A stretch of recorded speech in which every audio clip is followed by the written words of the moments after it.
This was definitely one of those games on a Saturday night where you don't really deserve to win the game, but a lucky bounce. And the Leafs pick up a 5-4 win at Scotiabank Arena, improved to 19-8-2 on the year. And as I mentioned in the last, it was either the last video or the video prior, any win and points this team can get without Marner, without Sandin, without Spezza is a win in my books. But this game was not pretty at all. The Leafs really didn't have their legs going at all past the first period. And it was not pretty. Let's break this guy down, though. In the first 2 minutes of this game, they had a 2-on-1 against Rubin's pinches. And that leaves Justin Hall back on a 2-on-1, which is a disaster waiting to happen. Jonathan Toews kind of cuts to the middle and shoots blocker side on Peter Mrazek. So he was back in net tonight. No more Joseph Woll, it looks like, for the Leafs, at least for the foreseeable future. And on the first shot that he sees, he gets beaten. And it's 1-0 Chicago, $1:53 into the first period. Not what you want to see on home ice. However, just over a minute after that, the Leafs on the power play. John Tavares coming down from the right wing. And he just fires it on. Just a wrist shot, just above the ice, underneath the glove of Lankinen. And the Leafs have tied it at 1. Not a goal that should go in, but I don't care. And it's a 1-1 game. Nylander and Matthews grab assists on that goal at 2:54 of the first period. We move ahead about 7 minutes, actually under 7 minutes, and William Nylander picks up the puck in his own end, and he basically goes end to end. And right when he gets about just inside the blue line, he dumps it in, knows Tavares is going for the puck, and he makes a beeline to the front of the net. Kirby ducks picking his nose, and Tavares backhand feed, blind, but he knows Nylander is going to be there, and a beautiful feed and a beautiful finish from William Nylander. Liljegren and Tavares grab assists on the goal in 9:14 of the first period. And Nylander did most of the heavy lifting there, but it's the communication and the recognition and just them knowing what to do with one another. Tavares and Nylander getting it done, and they've been on fire as of late. And the Leafs now have a 2-1 lead.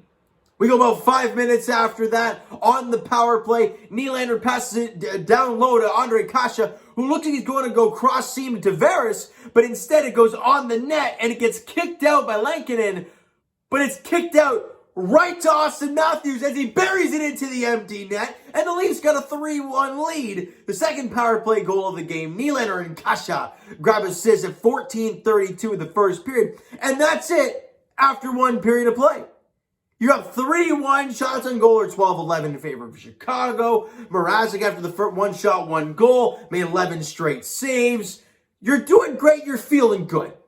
We go to the second period, and 3:25 in, Pierre Engvall goes around the back of their net, and I don't know where Lankinen's going, but he leaves his post, and Engvall's like, you just give me a full side to fire at, and he fires it into the empty cage as Steves picks up his first career NHL points, so congratulations to him, and Kyle Clifford grabs the secondary, I think he had the secondary assist, or did Steves have this? Either way, they both had assists on the goal by Engvall at 3:25. And you had a 4-1 lead now. And then the Leafs stop playing. And Connor Murphy scores 10:31 in to make it a 4-2 game. Shots on goal in the second period were 14-3. They're all over the Leafs in the latter half of the second period. Mrazek has to make some massive saves. And you're up by 2 heading into the third period, but you really haven't been playing well. All the momentum is on Chicago's side. And $1:47 in, Kubalik scores, or Kubalik. I know Alice Kodalik was the guy that on the Buffalo Sabres. That's where I'm getting that from. It's either Kubalik or Kubalik. Either way, I think it's Kubalik. Either way. He scores $1:47 in, and it's a 4-3 game now. Then, Jake McCabe, 10:42 in, at the point, floats one on. Mrazek's trying to fight through a crowd, but the problem is he's so low to the ground, it beats him up top. And it's a 4-4 hockey game now. The Leafs, every Leaf fan sitting here like, we blew a 4-1 lead. It's another day in the office. And we don't want it to end that way. Please, no. Like, please, God, no. It's not like you're facing a really good Tampa squad or a really good team in the NHL when you're shorthanded on a back-to-back, whatever the case may be. Obviously, we're not in any of those right now, but you're playing Chicago. A team who was 4 games under 500 coming into today's game. They're not playing Marc-Andre Fleury. Like, this is your game to win. And you gave them a 4-1 lead. It's now 4-4. Then with under 2 minutes to play, the puck gets dumped in. Lankinen goes behind the net to play the puck. It bounces off the stanchion right in front of the net. And David Kampf buries it on his backhand against his former team to give the Leafs a 5-4 lead. Riley and Brody grab assists in the goal at 18:40 of the third period. And I'm sitting there like, are you kidding me? Like, that's ugly, man. Now, I'm not really sure why Lankinen went behind them to play the puck. People be like, well, he wanted to play the puck was along the glass. If it was along the boards, I'd understand it because you have an easier chance of knocking it down. But it's along the glass. I mean, the odds of him knocking that thing down, he's got to jump up and knock it in. And he definitely wasn't going to get there in time. And not only does he not get there in time, he gets way out of position because it bounces off the stanchion and he's trying to dive back to make a save. Can't do it. And the Leafs take the 5-4 lead with under a minute and a half to go. They close it out and they win 5-4. Ugly! But a win is a win for the Toronto Maple Leafs. And as I mentioned, any win without those key guys is crucial. 19-8-2 are the Toronto Maple Leafs after the win today. Shots on goal in the third period were 12-9 in favor of the Leafs. In the game, 35-26 in favor of Chicago. Obviously, because of that second period, they were plus 11 in shots in that period. They full on dominated that second period. Yet it was a 1-1 score. That tells you how Peter Mrazek played in that period. Special teams-wise, the Leafs dominated.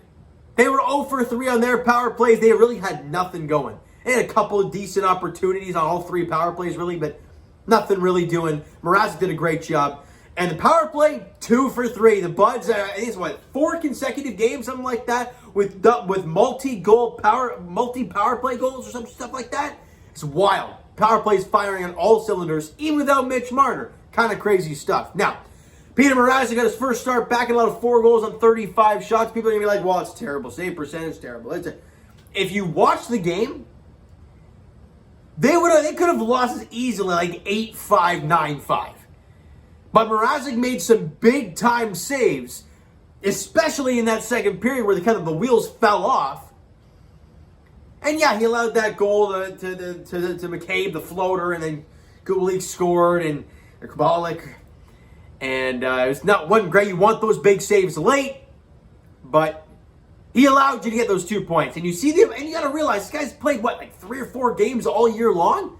So you got to give this guy a little bit of a break here. And he got the victory. You see the emotion after the game. Right as the final horn goes, you see the emotion from Mrazek. He was pumped to get the W and get back in the win column with the Buds. Great stuff. Willie Nylander, this guy's playing off the charts. I mean, not only did I buy his jersey because I love the way he plays, but my goodness, the effort that we are seeing from William Nylander on both sides of the puck this season has been incredible. And he showed it again today with his back checking and his puck possession, especially in that second goal, his goal, really.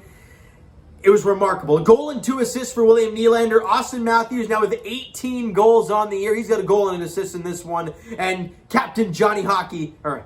Johnny Hockey's Johnny Gaudreau. Johnny Toronto, John Tavares had a goal and an assist in this one. So the big guys were on fire as you need them to be. Without Mitch Marner, with no Jason Spezza, you need that goal scoring from your top guys, and they got it done today. All right, so you know what, guys? The next game of the Toronto Maple Leafs, and here we go, back out west. It's the Canada West Coast swing as you are in Edmonton taking on the Oilers. 9 p.m. puck drop there on Tuesday night as the boys look to keep this winning ways going. Look for 2 in a row against an Oilers team who's had a pretty good season. They've been struggling as of late, but again, still a solid squad. Still McDavid, still Leon Draisaitl. That's all I need to say. All right. So you know what, guys? That is going to do it for this one. If you enjoyed the video and you enjoyed the game, but you also didn't enjoy the game, if you watched it, you'll understand why I said that. Smack the like button. Do appreciate that. Hit the subscribe button if you haven't already. Comment down below thoughts on the video, thoughts on the game. Would you like, would you not like from today's game today for the Toronto Maple Leafs? Twitter is down below for myself. Follow, send me a DM to that great stuff. The Instagram link is down below, so follow up there if you have not done so already. And I will talk to you guys Raptors edition on, well, the game is on Monday night. I'll probably be talking to you guys on Tuesday. Early afternoon, probably late morning, early afternoon, as I'll be breaking that game down for you. I think, who the heck are the Raptors playing? You guys can let me know in the comments. I totally forget where the Raptors are playing on Monday night. But the Leafs' next contest is on Tuesday, as they are in Edmonton taking on the Oilers. An off day for me tomorrow, and it's my birthday tomorrow. It's kind of fitting, as the Leafs take on the Oilers in Edmonton, 9 p.m. puck drop there. The Buds looking for back-to-back W's and looking for win number 20 on the season, all right? So thank you guys so much for listening and watching. I hope you enjoyed the video. We'll talk to you guys then.